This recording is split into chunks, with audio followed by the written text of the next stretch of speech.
Hello, so this video is called This is what LGBT life is like around the world. I figured it'd be good to go over some of this during June. So thank you for watching.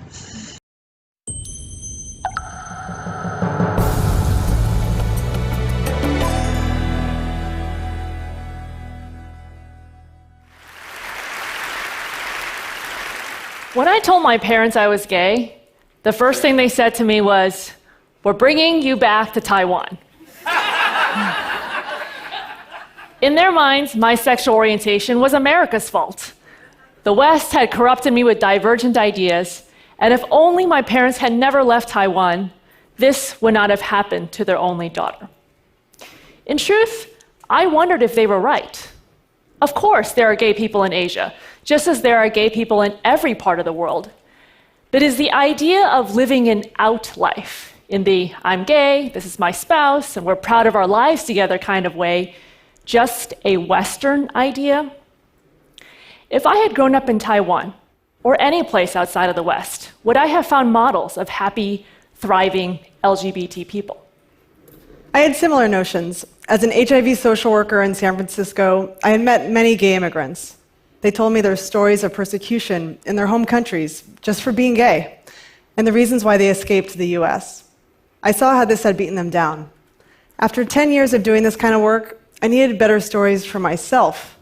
I knew the world was far from perfect, but surely not every gay story was tragic. So as a couple, we both had a need to find stories of hope. So we set off on a mission to travel the world and look for the people that we finally termed as the super gays. These would be the LGBT individuals who were doing something extraordinary in the world. They would be courageous, resilient, and most of all, proud of who they were. They would be the kind of person that I aspired to be. Our plan was to share their stories to the world through film. There was just one problem. We had zero reporting and zero filmmaking experience. We didn't even know where to find the super gays, so we just had to trust that we would figure it all out along the way. So we picked 15 countries in Asia, Africa, and South America. Countries outside the West that varied in terms of LGBT rights. We bought a camcorder, ordered a book on how to make a documentary, and you can learn a lot these days, and set off on a round-the-world trip. One of the first countries that we traveled to was Nepal. Despite widespread poverty, a decade-long civil war, and now recently a devastating earthquake, Nepal has made significant strides in the fight for equality. One of the key figures in the movement is Bhumika Shrestha. A beautiful, vibrant, transgendered woman, Bhumika has had to overcome being expelled from school and getting incarcerated because of her gender presentation. But in 2007, Bhumika and Nepal's LGBT rights organization successfully petitioned the Nepali Supreme Court to protect against LGBT discrimination. Here's Bhumika. Most of the I'm proud. I'm a transgender people. I'm so proud of my life.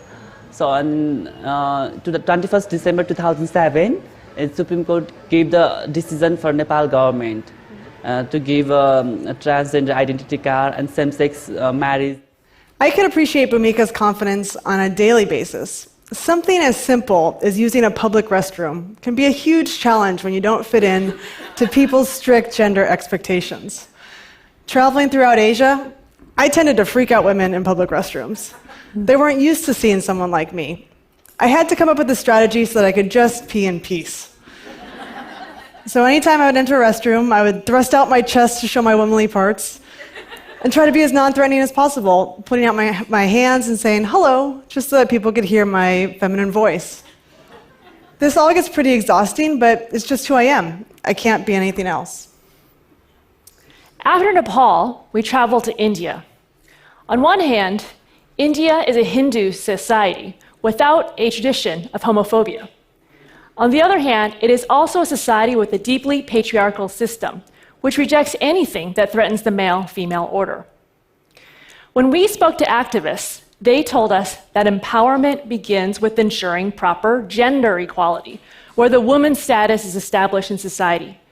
And in that way, the status of LGBT people can be affirmed as well. There he met Prince Manvendra. He's the world's first openly gay prince. Prince Manvendra came out on the Oprah Winfrey Show very internationally. His parents disowned him and accused him of bringing great shame to the royal family. We sat down with Prince Manvendra and talked to him about why he decided to come out so very publicly. Here he is. I felt that there was a lot of need to break this stigma and discrimination which is existing in our society. And that kind of instigated me to come out openly and talk about myself, whether we are gay, we are lesbian, we are transgender, bisexual, or whatever sexual minority we come from. We have to all unite and fight for our rights. Gay rights cannot be won in the courtrooms, but in the hearts and the minds of the people. While getting my hair cut, the woman cutting my hair asked me, "Do you have a husband?" Now, this was a dreaded question that I got asked a lot by locals while traveling. When I explained to her that I was with a woman instead of a man, she was incredulous, and she asked me a lot of questions about my parents' reactions and whether I was sad that I'd never be able to have children.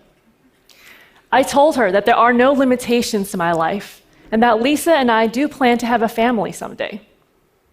Now, this woman was ready to write me off as yet another crazy Westerner. She couldn't imagine that such a phenomenon could happen in her own country. That is, until I showed her the photos of the super gays we interviewed in India. She recognized Prince Manvendra from television, and soon I had an audience of other hairdressers interested in meeting me. And in that ordinary afternoon, I had the chance to introduce an entire beauty salon to the social changes that were happening in their own country. From India, we traveled to East Africa, a region known for intolerance towards LGBT people. In Kenya, 89% of people who come out to their families are disowned. Homosexual acts are a crime and can lead to incarceration. In Kenya, we met the soft-spoken David Correa. David had a huge mission of wanting to work for the poor and improve his own government, so he decided to run for Senate. He became Kenya's first openly gay political candidate. David wanted to run his campaign without denying the reality of who he was, but we were worried for his safety because he started to receive death threats. At that point, I was really, really scared because they were actually asking for me to be killed. And yeah, there are some people out there who would do it, and they would feel that they're doing a religious obligation. David wasn't ashamed of who he was. Even in the face of threats, he stayed authentic. At the opposite end of the spectrum is Argentina. Argentina is a country where 92% of the population identifies as Catholic. Yet, Argentina has LGBT laws that are even more progressive than here in the US. In 2010, Argentina became the first country in Latin America and the 10th in the world to adopt marriage equality. There he met Maria Rashid. Maria was the driving force behind that movement. Digo que en realidad los efectos del matrimonio igualitario no son solamente para las parejas que se casan, son para un montón de personas que aunque no se casen nunca, van a ser percibidas por los compañeros de trabajo, por la familia, por los vecinos, de otra manera a partir de este mensaje de igualdad del Estado Nacional.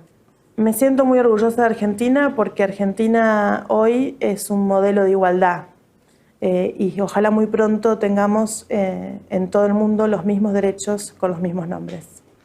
When we made the visit to my ancestral lands, I wish I could have shown my parents what we found there. Because here is who we met. 1, 2, 3. Welcome days to Shanghai!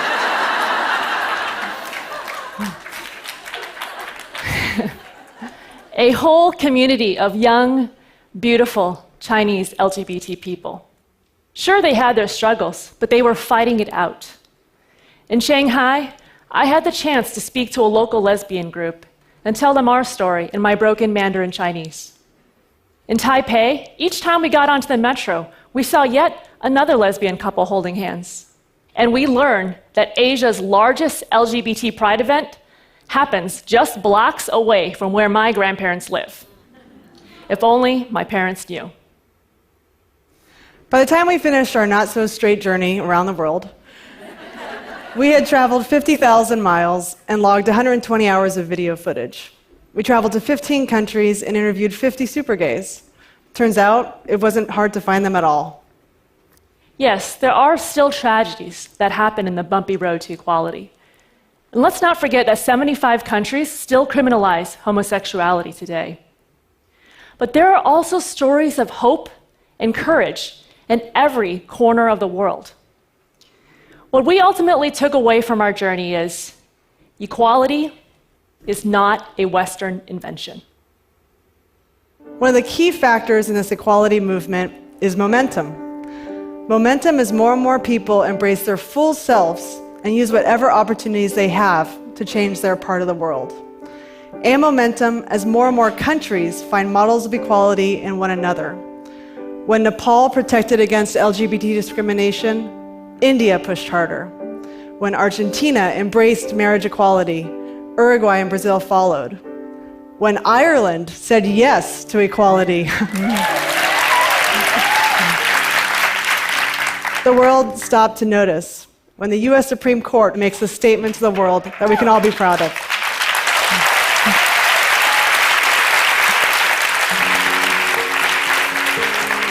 As we reviewed our footage, what we realized is that we were watching a love story. It wasn't the love story that was expected of me, but it is one filled with more freedom, adventure, and love than I could have ever possibly imagined. 1 year after returning home from our trip, marriage equality came to California. And in the end, we believe love will win out. By the power vested in me, by the state of California, and by God Almighty, I now pronounce you spouses for life. You may kiss.